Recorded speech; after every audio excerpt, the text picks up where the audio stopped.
आदाब, मैं मसरूर हसन सिद्दीकी एडवोकेट आपसे एक अहम इंफॉर्मेशन शेयर करने के लिए हाजिर हुआ हूँ। जैसा कि आपको मालूम है कि मौजूदा हुकूमत यूनिफॉर्म सिविल कोड को लागू करने के लिए कोशा है और वो इसको चुनावी मुद्दा भी बनाती है, और इससे सबसे ज़्यादा नुकसान जो होने वाला है वो माइनॉरिटीज़ को होगा, क्योंकि माइनॉरिटीज़ को जो हुकूक मिले हुए हैं आइन में अपने शादी ब्याह के मामलात के लिए या विरासत के मामलात के लिए, जिसमें वो अपने पर्सनल लॉज से गवर्न होते हैं, अगर यूनिफॉर्म सिविल कोड लागू हो जाएगा तो चाहे मुस्लिम पर्सनल लॉ हो या क्रिश्चियन पर्सनल लॉ हो या दीगर माइनॉरिटीज़ के जो लॉ है जिससे वो गवर्न होते हैं अपने शादी ब्याह और विरासत वगैरह के मामलात में, वो सब ख़त्म हो जाएगा। फिर उन सब के लिए एक ही कानून हो जाएगा। जैसे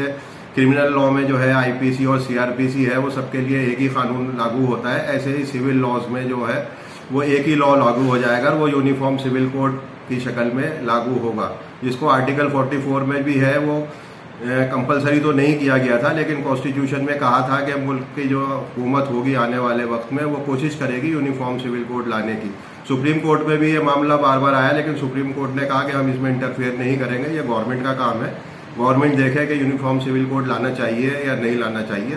तो सुप्रीम कोर्ट में भी उसमें मुदाखलत करने से इनकार कर दिया था। तो अब कल जो है uniform law commission of India ने एक नया नोटिस जारी किया है, जिसमें उन्होंने कहा है कि 30 दिन का हम टाइम देते हैं कि जितने भी मुस्लिम्स की, माइनॉरिटीज़ की या जितने भी रिलीजियस ऑर्गेनाइजेशंस हैं या जो भी स्टेक होल्डर्स हैं जिनको लगता है कि यूनिफॉर्म सिविल कोड में उनको लाने या ना लाने में उनको अपना पक्ष रखना चाहते हैं, कोई अपना पेपर सबमिट करना चाहते हैं, कोई डिस्कशन करना चाहते हैं, तो वो अपना representation law commission of India को 30 दिन के अंदर दे दें। इसका एक पस मंज़र यह है कि 21वां लॉ कमीशन जो था उसने सन 2016 में इसके ऊपर लोगों से अपने रिप्रेजेंटेशन मांगे थे। वो 2016 में मांगे, उसके बाद 2018 में भी मांगे, और 31 अगस्त सन 2018 को उन्होंने अपना कंसल्टेशन पेपर गवर्नमेंट को सबमिट किया था, जिसमें उन्होंने कहा था कि अभी यूनिफॉर्म सिविल कोड को लागू करने का मौजू वक्त नहीं है और अभी ना ही ये डिज़ायरेबल है, इसलिए यूनिफॉर्म सिविल कोड को लागू नहीं करना चाहिए। लेकिन अब ये जो 22वां लॉ कमीशन आया है इसने कल ये नोटिस जारी कर दिया है और 30 दिन के अंदर इन्होंने ऑब्जेक्शंस और रिप्रेजेंटेशंस मांगे हैं यूनिफॉर्म सिविल कोड के ताल्लुक से। तो जितने भी मिली तंजीमें हैं, मुसलमान हो या हिंदू हो क्रिश्चियंस हो या दीगर हैं जिनके पर्सनल लॉज इस चीज़ से हिट होते हैं, मैं उनसे सबसे ये रिक्वेस्ट करूँगा कि वो अपने अपने तौर पर रिप्रेजेंटेशन हो या पेपर्स हो या जो भी उनकी रिसर्च वर्क हो वो लॉ कमीशन के सामने पेश करें और उसमें ये दरख्वास्त भी करें कि हमें जो है सुनने का मौका दिया जाए और हमारा वहाँ पे पब्लिक हियरिंग होनी चाहिए।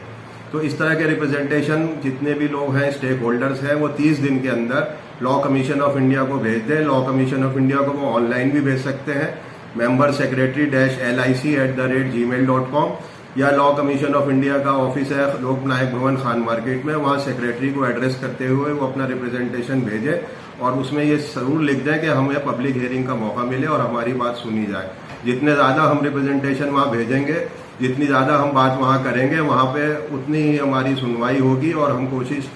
हमारी अल्लाह ताला कामयाब करे कि यूनिफॉर्म सिविल कोड की शक्ल में जो मौजूदा दौर की हुकूमत मुस्लिम पर्सनल लॉ को ख़त्म करना चाह रही है वो नहीं होगा और अल्लाह ताला हमें कामयाबी देगा। शुक्रिया।